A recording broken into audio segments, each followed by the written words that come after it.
कहानी की शुरुआत में हम डैन नाम के एक आदमी को देखते हैं जो अपनी बेटी मूरी के साथ आराम से सोफे पे बैठ के एक फुटबॉल मैच देख रहा था। लेकिन तभी अचानक टीवी पर कुछ अजीब सा होने लगा। मैच बीच में रुक गया क्योंकि अब फील्ड पर धुएं और बिजली का चमकता हुआ बादल दिखाई दे रहा था और अचानक उसमें से कई सारे फौजी बाहर आए। उनकी अगुवाई एक औरत कर रही थी जिसका नाम लेफ्टिनेंट हार्ट था। उसने सभी को बताया कि वो साल 2051 यानी फ्यूचर से आए हैं। पता चलता है कि व्हाइट स्पाइक्स नाम की एक एलियन प्रजाति पृथ्वी पर हमला कर चुकी है और साल 2051 में उन्होंने धरती पर ज्यादातर लोगों को खत्म कर दिया था। ये सोल्जर्स लोगों से रिक्वेस्ट करने आए हैं कि वो उनके साथ फ्यूचर में जाकर इस लड़ाई का हिस्सा बने। अगले 12 महीनों में दुनिया भर के देश जितने फौजी भेज सकते थे उन्होंने भेजे, लेकिन फ्यूचर की अथॉरिटीज और ज्यादा लोगों की मांग कर रही थी। जितने भी लोग लड़ाई लड़ने जाते थे उनमें से सिर्फ 1/4 सोल्जर्स ही जिंदा वापस लौट पाते थे। जब ट्रेन्ड सोल्जर्स की कमी पड़ गई तो सरकारें सिविलियंस को भी भर्ती करने लगी। डैन एक टीचर है और जब वो अपनी क्लास को पढ़ा रहा था तो अचानक उसके फोन पर एक मैसेज आया कि उसे भी युद्ध में भेजे जाने के लिए चुन लिया गया है। बाद में वो इस बात को कंफर्म करने के लिए अपने नजदीकी मिलिट्री ऑफिस पहुंचा।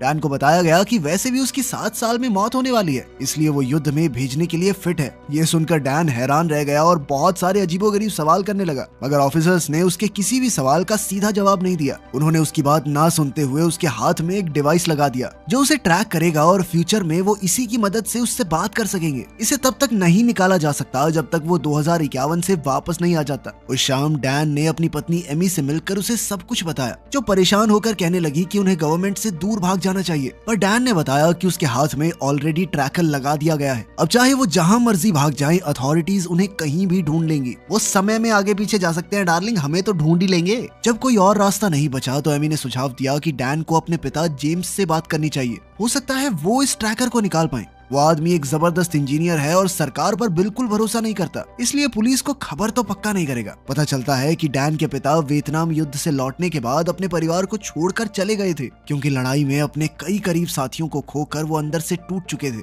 लेकिन डैन के मन में अपने पिता के लिए बहुत नफरत थी। घर जाकर उसने देखा कि उसकी बेटी गार्डन में खेल रही थी। उसने झूठ बोलने की कोशिश की कि वो एक ट्रिप पर जा रहा है और मूरी तुरंत ही समझ गई कि उसके पिता को युद्ध में जाने के लिए चुन लिया गया है। डैन ने उससे वादा किया कि वो जिंदा वापस आएगा और फिर प्यार से उसे गले लगा लिया। एक दिन बाद डैन और बाकी नए रिक्रूट्स को हथियारों और फर्स्ट एड की ट्रेनिंग दी जाती है ताकि उनके जिंदा बचने के चांसेस बढ़ जाएं। डैन की मुलाकात एनवायरमेंटल साइंटिस्ट चार्ली और एक्स नेवी सील डोरियन से भी हुई। जहां एक तरफ ज्यादातर लोग इस युद्ध में जाने से बचना चाहते थे, डोरियन अब तीसरी बार इस लड़ाई में जाने वाला था। बाद में उन्हें बताया गया कि व्हाइट स्पाइक्स हर 6 दिन के बाद आराम करने के लिए कुछ दिनों तक गायब हो जाते हैं। यही समय होता है जब नए सोल्जर्स फ्यूचर में भेजे जाते हैं और जो फौजी पहले से अपनी ड्यूटी कर रहे हैं उन्हें वापस बुला लिया जाता है। उस शाम जब नए रिक्रूट्स बातें कर रहे थे तो एक अलार्म अचानक से बजने लगा। साल 2051 का एक जवान चिल्लाने लगा, ये तुम सबकी प्रैक्टिस का हिस्सा नहीं है, एलियंस सच में आ चुके हैं। ये सुनते ही सभी लोग जल्दी से पोर्टल रूम की तरफ दौड़ने लगे। डैन ने लेफ्टिनेंट हार्ट से पूछा कि आखिर क्या हो रहा है, जिसने एक गंभीर आवाज में जवाब दिया कि एलियंस ने साल 2051 के आखिरी साइंटिफिक रिसर्च सेंटर पर हमला बोल दिया है और अगर वो इस जगह को तबाह करने में कामयाब हो गए तो इंसान इस युद्ध को जरूर हार जाएंगे। कुछ मिनटों बाद वो पोर्टल रूम में घुसे और जल्द ही एक के बाद एक लोग पोर्टल में खींचने लगे, पर अचानक लैंडिंग लोकेशन के एड्रेस में एरर आ गया। इस वजह से डैन और दूसरे लोग आसमान में जमीन के कई 100 फुट ऊपर टेलीपोर्ट हो गए, जिस वजह से काफी सारे लोग तो नीचे गिरकर ही मारे गए। खुशकिस्मती से डैन, चार्ली और डोरियन एक बहुत ही ऊंची बिल्डिंग की छत पर स्विमिंग पूल में गिरे, जिससे उन्हें कुछ खास चोट नहीं आई। डैन जल्द से जल्द पानी से निकला और अपनी गन चेक करने लगा। फिर उसने छत के किनारे पर जाकर मायामी शहर को देखा जो अब पूरी तरह से बर्बाद हो चुका था। इधर मिलिट्री टाइम जंप में हुई गलती की जांच कर रही थी। जल्द ही चीफ कमांड ने बचे हुए लोगों से कांटेक्ट किया। उन्होंने डैन को बताया कि जल्द ही वो इस पूरे एरिया में बम धमाके करेंगे क्योंकि वहां पर बहुत ज्यादा व्हाइट स्पाइक्स हैं। साथ ही डैन को बचे हुए लोगों का लीडर बन के वहां फंसे हुए साइंटिस्ट को बचाना होगा। उसने मिशन कंफर्म किया और तुरंत छत पर सभी बचे हुए लोगों को इकट्ठा करने लगा। जल्द ही ग्रुप उस बिल्डिंग में पहुंचा जहां साइंटिस्ट सोने चाहिए थे। वो बहुत संभल कर अंदर घुसे और चीफ कमांड उन्हें सतर्क रहने को कहता है क्योंकि व्हाइट स्पाइक्स खून की बू को दूर से ही सूंघ सकते हैं। उन्होंने जल्द ही साइंटिस्ट की टीम को ढूंढ निकाला, लेकिन बदकिस्मती से वो सब मारे जा चुके थे। इसके बाद फौजियों को लैब से हार्ड ड्राइव्स और बायो सैंपल्स लाने का ऑर्डर दिया गया ताकि इन साइंटिस्ट के हाथ लगी पूरी जानकारी उन्हें मिल जाए, क्योंकि ये साइंटिस्ट इन एलियंस को रोकने के तरीकों पर ही काम कर रहे थे। जल्द ही डैन ने सैंपल्स ढूंढ निकाले, पर तभी उसे पता चला कि फाइटर जेट्स 6 मिनट में इस पूरे इलाके में बम गिराने वाले हैं। डैन और उसकी टीम जल्दी से बिल्डिंग से बाहर निकलकर इमरजेंसी सीढ़ियों तक पहुंच गई, पर तभी कई व्हाइट स्पाइक्स ने ऊपर से आकर उन पर हमला कर दिया। डैन उनमें से एक को अकेला संभालने की कोशिश कर रहा था, पर आखिर में डोरियन उसकी मदद करने के लिए आया। डोरियन पहले भी इनसे लड़ चुका था और उसने बताया कि सिर्फ गर्दन और पेट पे ही गोली मारने का असर होगा, बाकी कहीं पर भी किसी हथियार का इन पर कोई असर नहीं होता। इतनी जरूरी बात इनको ट्रेनिंग में नहीं बतानी चाहिए थी। बुद्धू हैं क्या ये लोग, बिना बात मरवा दिए इतने बंदे। जब एयर स्ट्राइक में सिर्फ 3 मिनट बचे थे, चीफ कमांड उनके लिए रेस्क्यू व्हीकल्स भेजता है। सभी लोगों ने मिलिट्री जीप्स को देखकर राहत की सांस ली और सोचने लगे कि कुछ देर के लिए तो चलो सेफ हैं। पर अचानक 3 व्हाइट स्पाइक्स ने वहां आकर सबको तबाह कर दिया। कई टीम मेंबर्स भागने की कोशिश करते हुए मारे गए। कुछ ही देर में एयर स्ट्राइक शुरू हो गई और उनकी टीम, जिसमें अब सिर्फ 7 लोग बचे हैं, अपने आप को बचाने की कोशिश में लग गई। 2 सोल्जर्स खुद को कुर्बान कर देते हैं ताकि व्हाइट स्पाइक्स को रोक सकें। इससे बाकी बचे हुए 5 लोग समय पर वहां से निकलने में कामयाब हो जाते हैं। एक दिन बाद डैन चार्ली के पास एक मिलिट्री बेस में उठा। वो जल्द ही डोरियन से मिले, जहां उन्हें पता चला कि अब सिर्फ वो तीनों ही बचे हैं। डैन ने डोरियन से उस व्हाइट क्लॉ के बारे में पूछा जो वो अपने गले में पहनता था। डोरियन ने बताया कि उसे 6 महीने बाद कैंसर से मरना है। ये उसे तब पता चला जब उसे पहली बार लड़ाई के लिए चुना गया। वो बार बार इस युद्ध में इसलिए चला आता है क्योंकि वो हॉस्पिटल के किसी बेड की बजाय यहाँ पूरी इंसानियत को बचाते हुए मरना पसंद करेगा। खैर, जल्द ही डैन को चीफ कमांड के हेड ने मिलने के लिए बुलाया। चीफ कमांड के हेड के तौर पर अपनी बेटी को देखकर उसकी खुशी का ठिकाना ही नहीं था। उसकी नन्ही बेटी अब कर्नल मूरी फॉस्टर बन गई थी, जिसने उसे बताया कि उसे यहाँ पर बुलाने के पीछे एक खास वजह है, और ये खास मिशन जो वो उसकी मदद से पूरा करना चाहती है वो क्या है, ये वो समय आने पर ही बताएगी। इसके बाद वो दोनों एक मिलिट्री टेंट में गए, जहाँ मूरी ने बताया कि उन्होंने जहरीला इंजेक्शन बना लिया है, लेकिन अभी तक वो सिर्फ मेल व्हाइट स्पाइक्स पर काम करता है। अब वो चाहती है कि डैन उसकी मदद करे एक मादा एलियन को पकड़ने में, ताकि वो ऐसा जहर बना सकें जो मेल या फीमेल दोनों को मार सके। हेलीकॉप्टर में व्हाइट स्पाइक नेस्ट की तरफ जाते हुए मूरी ने बताया कि ये एलियंस अचानक से एक दिन धरती पर आ गए। वो नॉर्दर्न रशिया से निकले और दुनिया भर में फैल गए, पर किसी को भी कोई स्पेसशिप, क्रैश साइट या उनके आने का कोई भी निशान नहीं मिला। बात बदलते हुए डैन ने उससे पूछा कि 2022 से लेके 2051 के बीच में उनके परिवार के साथ क्या क्या हुआ, लेकिन मूरी ने कहा कि इस बारे में बात ना ही करें तो अच्छा है। कुछ ही देर में वो एक नेस्ट में पहुंचे, जहां कई सोल्जर्स एक मादा व्हाइट स्पाइक को पिंजरे में बंद करने की कोशिश कर रहे थे। सब कुछ ठीक लग रहा था, लेकिन तभी उस मादा को बचाने के लिए एलियंस ने हमला बोल दिया। डैन, जो हेलीकॉप्टर में था, उसने नोटिस किया कि मेल व्हाइट स्पाइक्स का एक झुंड नेस्ट की तरफ बढ़ रहा है। वो और मूरी जल्दी से नीचे उतरे और फीमेल को पिंजरे में बंद कर दिया। पर जैसे ही हेलीकॉप्टर पिंजरे के साथ उड़ा, मेल व्हाइट स्पाइक्स का एक झुंड वहां पहुंच गया। इससे पिता और बेटी को एक मिलिट्री जीप में भागना पड़ा और गाड़ी में लगी मशीन गन से वो अपना रास्ता बनाते रहे। कुछ देर बाद वो एक बीच पर पहुंचे। मूरी काफी नाराज थी क्योंकि डैन ने अपनी जान की बिल्कुल परवाह नहीं की थी इस लड़ाई में। उसने बताया कि वो कुछ भी करके डैन को जिंदा रखना चाहती है। गुस्से में उसने बताना शुरू कर दिया कि इतने सालों में उनके परिवार के साथ क्या क्या हुआ,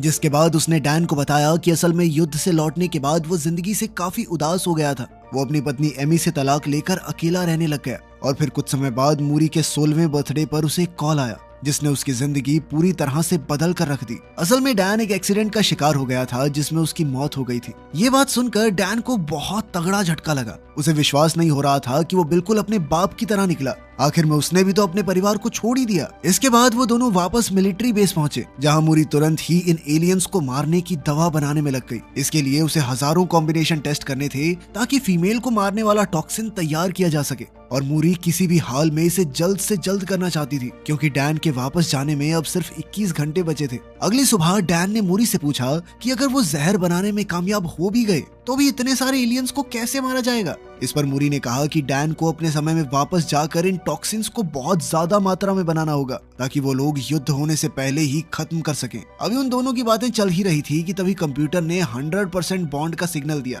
जिसका मतलब था कि अब उनके पास फीमेल टॉक्सिन तैयार था। लेकिन बदकिस्मती से इसी बीच फीमेल व्हाइट स्पाइक भी जाग चुकी थी। उसने उठते ही अचानक जोर जोर से चीखना शुरू कर दिया, जिसके कुछ सेकंड बाद ही पूरे बेस में व्हाइट स्पाइक्स घुसने लग गए। वहीं दूसरी ओर डैन और मूरी अपनी बंदूक लेकर पूरी रफ्तार से हेलीपैड की तरफ भागने लग गए, और रास्ते में उन दोनों के सामने कई राक्षस मौजूद थे। इसी बीच उन्हें एक स्पीकर से आवाज आई कि टाइम जंपर्स के पास सिर्फ 3 मिनट का समय बचा है। ये सुनते ही मूरी ने डैन को वो जहर अपने हाथ में लेकर भागने को कहा, पर तभी उसके सामने एक और राक्षस आ गया। पर उसके हमला करने से पहले ही उनके नीचे की जमीन ज्यादा वजन होने की वजह से टूट गई। जैसे ही वो एलियन और मूरी नीचे गिरने लगे तो डैन भी अपनी बेटी को बचाने के लिए कूद गया, लेकिन वो तो बीच में ही वापस टेलीपोर्ट हो गया। जब उसे होश आया तो वो 2022 में था और उसने अभी भी अपने हाथ में जहर की वो बोतल पकड़ी हुई थी।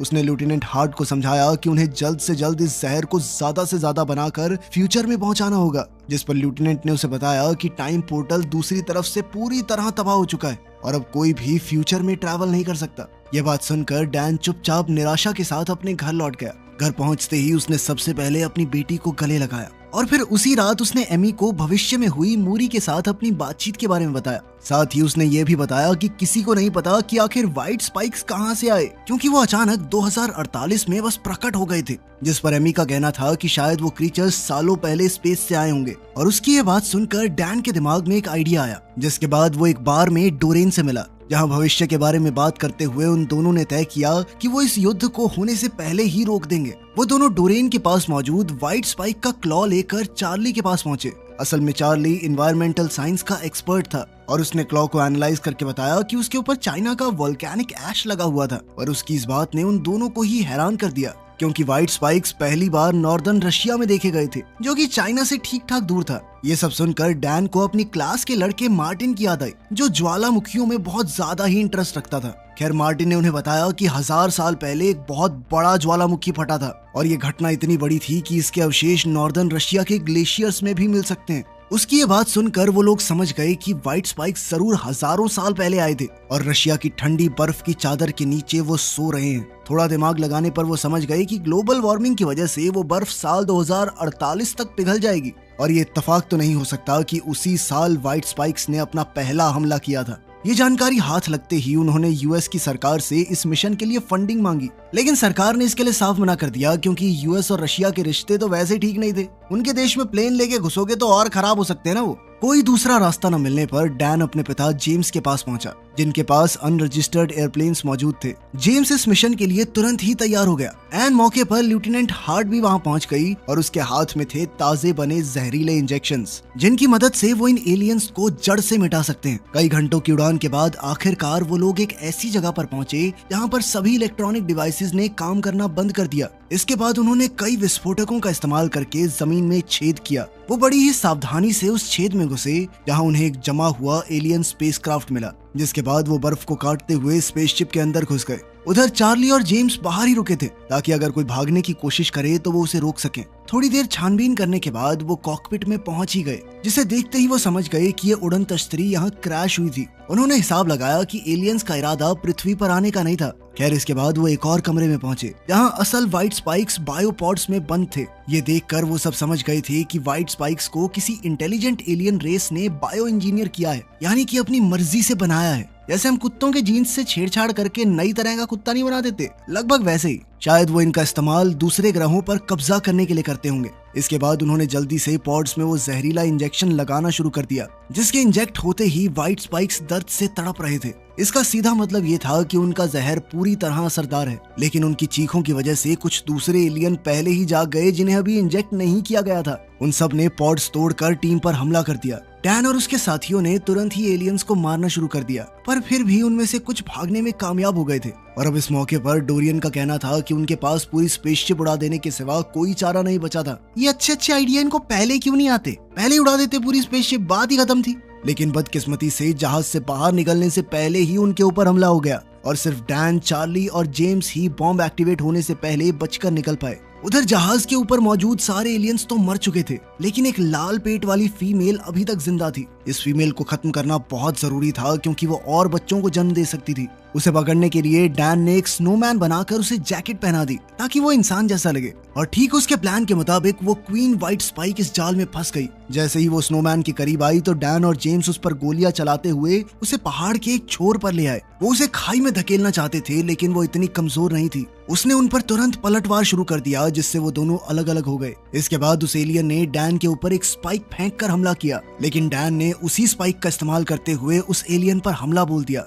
और ठीक उसी समय जेम्स ने भी उसकी आंख में कुल्हाड़ी मार दी। अब वो एलियंस की रानी अंधी हो चुकी थी और गुस्से में इधर उधर हाथ पैर मार रही थी। और इस बार डैन ने मौके का फायदा उठाते हुए उसके पैर में वो जहरीला इंजेक्शन लगा दिया। लेकिन वो एलियन इतनी बेवकूफ नहीं थी, उसने खुद ही अपना पैर हटा दिया जैसे छिपकली पूंछ छोड़ देती है ताकि जहर उसके शरीर में ना फैल सके। उसी वक्त जेम्स ने अपने घायल हाथ को उठाकर एलियन को अपने खून की बू सुंघाई ताकि वो उसका पीछा करे। पर डैन अपने पिता को यूं ही मरते हुए नहीं देखना चाहता था और इसीलिए वो उस एलियन पर कूद गया, जिसके बाद उसने डोरियन की क्लॉ से उसकी गर्दन काट डाली। फिर उसने जहरीला इंजेक्शन उसके मुंह में डालकर पहाड़ से नीचे धक्का दे दिया। इतनी ऊपर से नीचे गिरने पर व्हाइट स्पाइक का कचुम्बर बन गया। अगले दिन पूरी दुनिया में रशिया में हुए धमाकों की खबरें चल रही थी, जिसमें कई सारे एलियंस मारे गए थे और अब सरकार पूरे मिशन का क्रेडिट लेने को तैयार बैठी थी। इसी बीच डैन वापस अपने घर लौटकर अपने परिवार से मिला और सारी कड़वाहट को भूलकर अपने पिता के साथ खुशी खुशी रहने लगा।